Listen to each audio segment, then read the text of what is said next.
I think discrimination is a big issue. I thought that report was a nonsense. There was hardly anything in that report about medically acquired hepatitis C. People with medically acquired hepatitis C have real issues with things like pre-existing conditions, leukemia, haemophilia, perhaps they had childbirth, they've got young families. IV drug users, sorry to swear, I'm not going to swear, I feel like swearing, but let's get away from this rubbish about IV drug users not being aware about getting hepatitis C from needle use. In the 1980s, there were massive campaigns in relation to HIV. Now, sharing needles, I might be naive, but I was aware when I was a kid, was never something that was advisable from, say, 1984, 85. So, they were kind of pre-warned. But I wasn't aware, Stuart, that we were ever warned about the risk of blood transfusions in television commercials. You might remember there were hepatitis C commercials. Stuart might remember that there were hepatitis C TV commercials where it talked about hepatitis C, and you saw a picture of a man with a tattoo. We saw GP surgeries where it talked about needle use. Oh, and a little line, not in the television commercial, mind you, a little line somewhere, and anyone before 1990 with other products. Well, let me tell you. Thank you for that, Charles, because the campaign was directed at who is the risk now? Yeah. The reason for that was because the campaign was a group now. Are you going to say that at all when I take people with me who got this in the late 1990s because they were at risk and they got it in the late 90s? No, I'm not going to say that in court because you are. Yeah, well, awareness, because it was about people who were at risk now. Well, who wasn't at risk if people were being infected from blood products in the 1990s? Look, I've got the support of Hepatitis C Councils from New Conference with me and asked for special assistance for those people with medically acquired hepatitis C. People with leukemia, people with haemophilia, people with families will be asked because it is a moral issue. Stuart knows it. He's worried about where his funding comes from. New Zealand is not. I'm going to hand out the copies now. That's all I've got to say about that. Anyone else have any questions for Stuart? Anyone? Obviously, we might be shooting a messenger, but I think it's very important that we have you on our side, I'd like to say. And very much appreciate it if you come today. But I know it's an envious position that you're in. It's a terrible position for hepatitis C. So this is an illness on top of an illness, which makes it really worse. Fully aware. I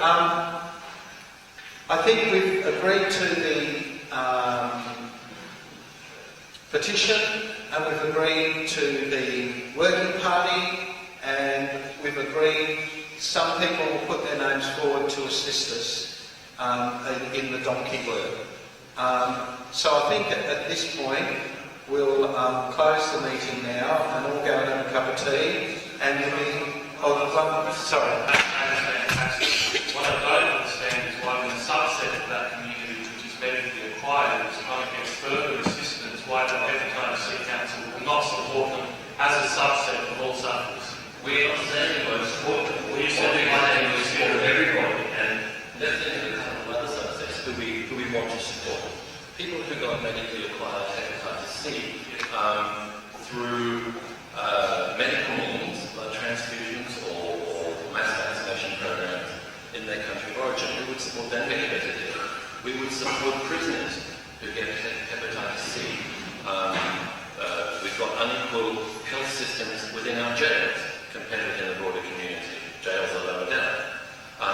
We would support those people to get better services, to get a better deal. But why won't you publicly support the subset which are medically acquired? When you were asked, you said you may. But we are So you will come. We are publicly supporting the people's right. Everybody would like to get a better deal. So you will come out a press release? Our way. I'm sorry, I've just come to this meeting. I don't know the details. Just give me time to consider things. In principle, you have no objection. What? Objection to what? Sorry, I think I'm being gazumped into something. Okay, Probably we were gazumped into something when we weren't told about the risk of blood transfusions. I'm gazumped and I've got a shortened life, sir. Please. I was just asking the question if there was to be a media release or a press conference where those with medically be there on their side. There's no difference. I would certainly come along to that, but I would need to, as a party to this whole issue, consider what is being put in front of me. Right now, I don't have that. But I would certainly come along, yes. Listening to what Stuart says, he sees his group as everybody. If we see ourselves as a subset, we've got to do it. We've got to do it. Why do we pay taxes then, Bill? I mean, sorry, but why are we paying for them if that's the case? Well, then we go to the government and we keep up with us. Yeah, we'll do that, but How much is your funding? The total public funding that we get per annum is $750,000. Our total budget is about $200,000 on top of that. now how much do you get out of that? Are you asking me my salary? No, I'm asking how much of that do you get out of that? To do jack all, mate, I get nothing. Do you understand that? I pay about $500 to $700 a month on telephone bills, and I cop this through no fault of my own. I'm not ashamed to say it. It doesn't mean I'm picking on IV drug users. I accuse you of using IV drug users as human collateral to try and divide us. I believe IV drug users should be treated with every possible care, but the difference is real. That if you made a mistake by sharing needles, I'm afraid, what can we do? What can we do for you? Except offer you every medical care. We need medical care, but we need special financial assistance as well. Will you publicly advocate, sir? Because if you don't... I'm entitled to your opinion about what I'm saying. Hepatitis C. Do you sit on a board with anyone from the Red Cross? Do you have any connection with anyone? Dr. Brendan Wiley, anybody? Yes, we do. There's an board that we have connection. Why do you? Why do you sit on the board with them? Because we don't have any participation on board. We have one of the issues that I have concerns about, and I would like to get more information from you, is that I understand that hepatitis C transmissions may be happening now. Now, if that is the case, I'm horrified. But what about the television commercial? You said before that you were there to inform the public of current risk. Now you're telling us that you were informed they were happening now. So people missed out with that television I campaign. heard about this from Sydney Herald on 29th. Well, you should have heard about it from the Red Cross because you sat on boards with them. No, you misheard me. I said we don't sit on boards with them. We liaise with them on appropriate issues.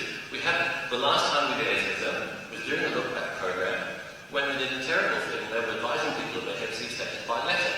We took action to make them do that on a face-to-face basis and offer appropriate pre- and post-test information and counselling.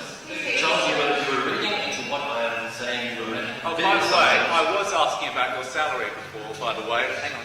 Excuse me, I have a question. My boyfriend had Hep C. He wasn't actually advised by anybody. He wasn't advised by the Red Cross. So he made me aware. Since contacting the Red Cross, they were not willing at all. Well, when we actually look back, they were very defensive. They actually said, are you scared to try the disease? And that's all I... Sorry, they said what? They said, is the reason you're looking into it, are you scared that you've contracted a disease? Oh, really? So obviously, they're scared that some sort of backlash is going to happen. What about the people that you represent that don't even know they've got Hep C? Like, shouldn't that be your role to make this public? And like, I don't think that we achieve anything by arguing between us. We should be, I think you've got a role in the Hep C Council to assist anybody that's in this situation, and whatever that might be, whether it's through drug use, whether it's through their client, your role is to help whoever. And I just think that, I'm reading into it that there's maybe something quite political here as to, you do seem to be holding back, and I think there might be some political reason, whether it's funding, whether it's whatever, but, I think that there's something here with everybody, and if there's a weird thing for people who've got medically acquired Hep C, that will help everybody that's got it.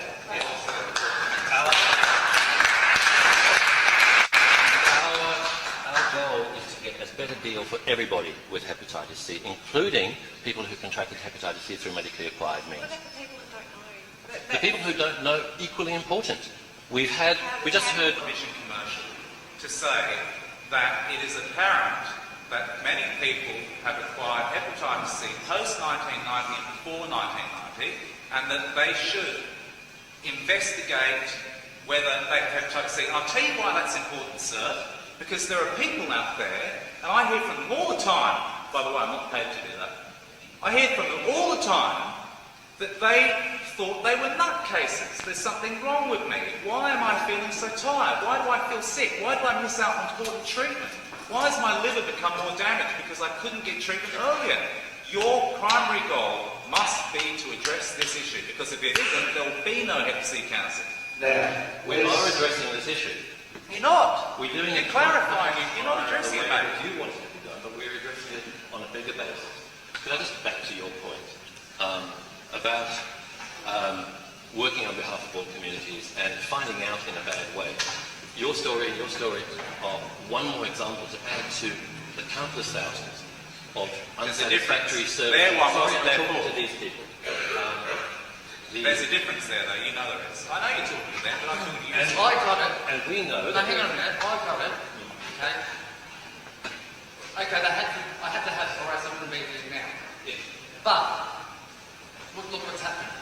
You're family care tax dollars. Yeah, but I know. You know what I mean? You Yeah. deserve that. That's what it's there for. That's why Stuart's here, because we pay for him. Do you understand that? Australians have as much right as these guys in New Zealand and Canada that their councils can support them. And what I'm saying is this, don't feel guilty because you have a blood transfusion. We pay for that service, you know, don't feel guilty. And we try to get the same thing for all and advocate for all. No one advocates for us. Seriously, no one does. We deserve special treatment. We really do. Charles will advocate for us. Yeah. Really. But why do I think we started, look, it was bloody brave to come in. Really. It was. Yeah. Also, Bill, it would have been nice to have got an invitation. We heard about this meeting. The council heard about this meeting from the newspaper. You said you had a conference call with me, sir, 2 months ago. It never transpired. So Look, what we did, everybody got exactly the same invitation. Just put it in the media and let it go. We didn't invite anybody specifically. They were just all, mainly it was Hepatitis C victims and lawyers. Now we've got a few lawyers here, and we'll continue on. So we've got everybody's name, and let's all go and have a tea, because I hate it that people can't leave here feeling worse than when they came. So let's go and have a cup of tea, and we'll put him on notice that we will continue the dialogue. But we will contact you all for another meeting, and if any of you have got time to help, please put your name down so we can move from here. But you can see we'll definitely get things moving. And thank you very much